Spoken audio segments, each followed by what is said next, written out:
আমি একটা জিনিস খেয়াল করেছি, যাত্রীরা যখন সবাই আসন গ্রহণ করেন এয়ারক্রাফটে এবং দরজা বন্ধ হয়, তখন কেবিন ক্রুরা ফিজিক্যালি ডেমনস্ট্রেশন দেন অথবা আপনাদের সামনের স্ক্রিনে বিভিন্ন ধরনের ইমার্জেন্সি ইকুইপমেন্ট ডেমনস্ট্রেশন হয়, যেমন life jacket, oxygen, seat belt ইত্যাদির উপরে।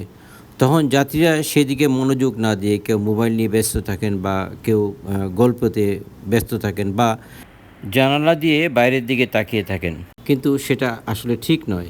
যাত্রীদের লাইফ জ্যাকেট তাদের সিটের নিচে থাকে এবং শিশুদের জন্য অতিরিক্ত লাইফ জ্যাকেট কেবিনে দেওয়া থাকে।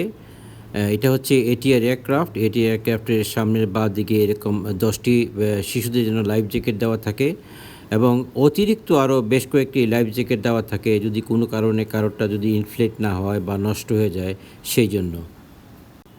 আবার কোনো উড়োজাহাজ যদি উপকূল থেকে নির্দিষ্ট দূরত্বের বেশি জলরাশির উপর দিয়ে উড়ে, তখন লাইফ জ্যাকেটের পাশাপাশি লাইফ র্যাফট ক্যারি করা হয়। আপনারা দেখবেন দরজার সামনে বিশাল আকৃতির একটি জিনিস লাগানো থাকে, সেটা হচ্ছে লাইফ র্যাফট বা নৌকা।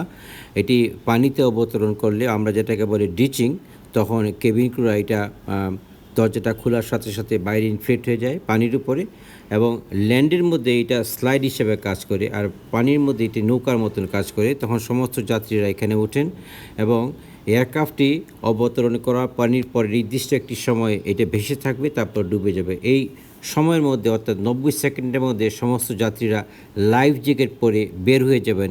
এটি হচ্ছে স্বাভাবিক নিয়ম।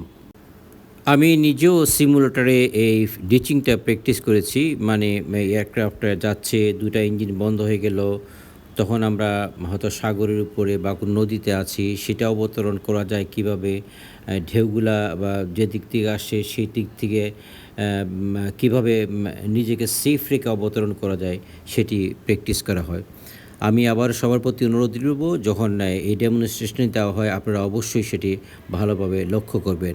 আজ এ পর্যন্তই। সবাই ভালো থাকবেন। আল্লাহ হাফেজ।